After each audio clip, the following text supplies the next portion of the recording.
This video is sponsored by The Great Courses Plus. Hoping to motivate Shannon to move a bit faster, John got up from waiting at the kitchen table, went outside, and sat in the car. There was no particular time that they needed to be at Shannon's parents' per se, but they had mutually decided on what was now about 45 minutes ago, and John had been lingering in the sort of antsy, anticipatory mood while he waited for Shannon to be ready. He now sat in the car, alternating through different VR apps, exhausting all recently available short-form content and other relevant updates that didn't require his full attention or much time. After about 10 more minutes passed, he went back inside to see what was going on. He found Shannon in the kitchen, eating a snack. "Are you serious?" John said. "What are you doing? Let's go." "I just needed a minute," Shannon replied. "Alright, well, are you good now?" John said. "Yeah," Shannon let out with a ring of annoyed indifference. During the initial part of the car ride, John acted pissy towards Shannon, exhibiting some weird hybrid of both passive and active aggressiveness. Shannon knew he was frustrated about running late, and they briefly squabbled back and forth over the seriousness of it, or lack thereof. After just a little while, they mostly calmed down and reset, moving on to talk normally about a series of different topics, sharing each other's lives with the depth, clarity, and care that only really comes with a genuine deep connection. A little less than halfway through the 30-minute drive, Shannon opened her purse and sifted through it looking for a snack pill to hold her over until dinner. While she did, John looked over into her purse out of the corner of his eyes to double-check that she had brought the portable SSD memory display drive that he gave her earlier to put in her bag. When he didn't see it right away, he said, "You did bring the memory drive, right?" Shannon paused abruptly, looked up and forward with a blank stare, and then quickly began sifting through her purse again. Then her jacket pockets. The drive was for Shannon's father. John was an architect and interior designer who used 3D animated VR and AR software to create virtual models of residential and retail property designs that could be experienced as virtual or augmented realities within actual spaces. John promised Shannon's father that he would create some iterations for the new house extension and remodel that they were planning. He talked to him just a couple days prior and said it was all set to show him. It was one of the main reasons why they were going to visit.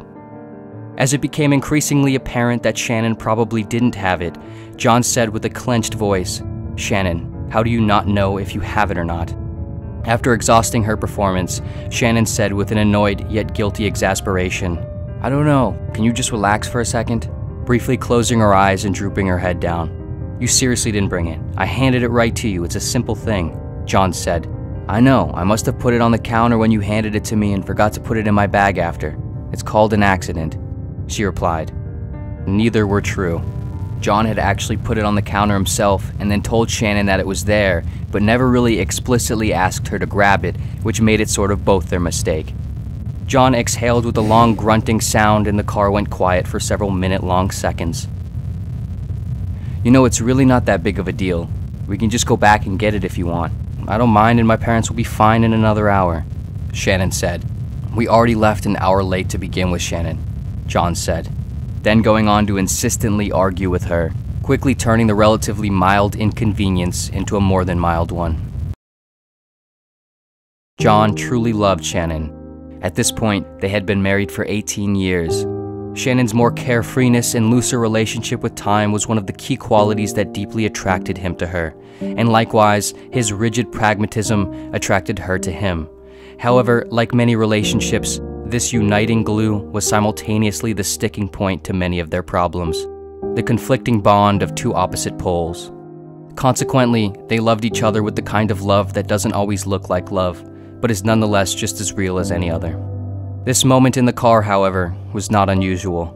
Along with his rigid pragmatic outlook, John learned this sort of outward display of anger towards those you love from his father, and although he never did, including in this moment, think it was okay, he unfortunately also faultily learned alongside that apparently sometimes you do things that aren't okay. Similarly, as a child, Shannon had learned to see it as normal as well. After turning around to go back for the rest of the ride, John and Shannon didn't really talk much. At some point along the way, John stopped the car to get a battery boost at a charging station. Less than 15 minutes later, they arrived home, went inside, and there on the table was the memory drive. John grabbed it with a sort of apathetic looseness of the arm and gave it to Shannon. Shannon placed it in her purse and the two returned to the car. While getting in, John noticed that the charging port of the car was open and the dust cover was missing. He immediately realized that he had forgotten to put it back on at the charging station. John cursed at the air and slammed the door of the car open and closed behind him as he got in. He was mad at himself because it was obviously his fault, but he didn't avoid the opportunity to state the absurd notion that, if they hadn't had to turn around, he wouldn't have stopped at the station and forgotten the cover. The cover was cheap and relatively insignificant, but the error upset John enough to dip him back into this state, causing him to say ridiculous stuff like this, putting both him and Shannon in even worse moods overall. About a half hour or so later, John and Shannon were at her parents' house. They put on their best happy faces and had a nice conversation over dinner. They talked about all sorts of stuff, and fairly quickly, John and Shannon's fake happy faces turned into real ones as they discussed the variety of pleasant and engaging topics related to their shared life. At some point, John mentioned to Shannon's father that he brought the drive. He handed it to him, reiterating what he did on it, and suggested that after dinner they go through it together. Her father thanked him sincerely and agreed, and then the conversation continued on. Only a few moments later, Shannon's mother asked both of them if the company John worked for could possibly help with the final execution of their renovation. Shannon promptly said that John had already set up the plans and could get them a substantial discount on it as well. John discreetly and softly nudged Shannon's leg under the table without looking at her, quickly speaking up and saying how he still needed to get all the approvals worked out first, but was hopeful that it should be fine. Her parents were very happy to hear it and said they understood if it didn't work either way. The dinner wrapped up and, at least from Shannon's parents' perspective, was very nice. On the drive home, John asked Shannon why she answered the question about his company, asking in a flippant way that was clear he wasn't really looking for an answer. He knew it wasn't that big of a deal and the approvals were almost certainly going to be fine, but he still didn't want her parents to know before he was sure, and he knew Shannon knew that. Shannon, now rather exhausted from the day, said she obviously slipped and didn't mean to. John, now also exhausted, kind of snapped back at her response, saying how he knew it was a mistake, but didn't understand how she could make it. They went back and forth for a little while, each possessing less energy now than earlier, yet somehow arguing with more intensity. At some point, it became unnecessarily personal, and each said things that left bruises on each other's minds. It didn't take long before they both more or less non-verbally agreed that they had said enough. The rest of the car ride was mostly quiet. Upon getting home, the two continued to mostly pout around and avoid each other. They watched some TV and then went to bed without saying much more than a couple words, each falling asleep with a sour taste in their mouth, both wanting to just turn around and wash it out with apologies and amends, but neither doing so.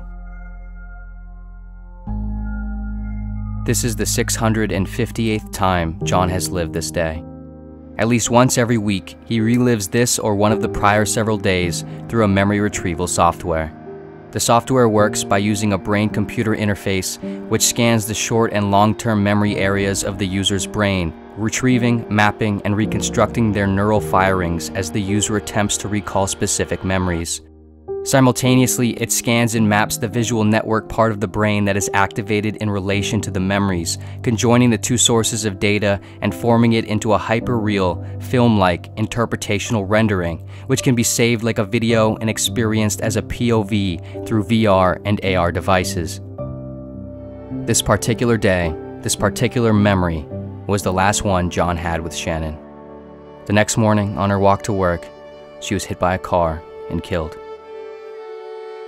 This last day that he had with her, and a collection of some several other days prior, are the only clear full days John could properly retrieve following the accident.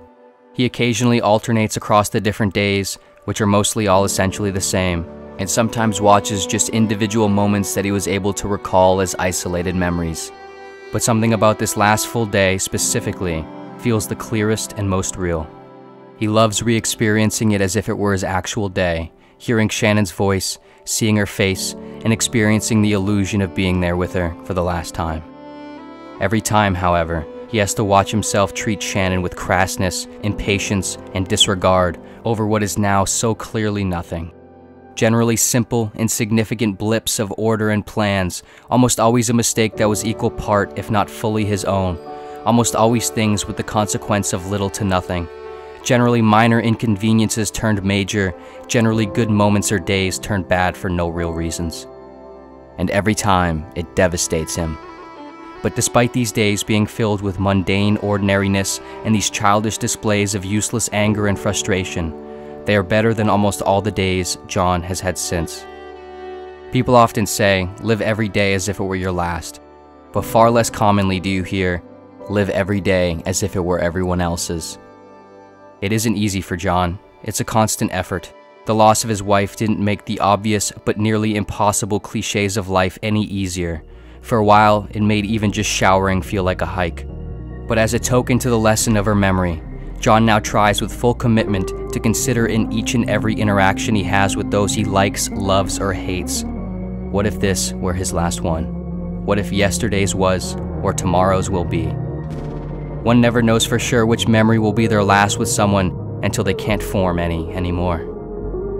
And now, every time John goes out into the world with friends, family, or strangers, he tries to remind himself and ask, if this were the last time, the memory that I would have to relive over and over as the last one, would it hurt to watch more than it has to?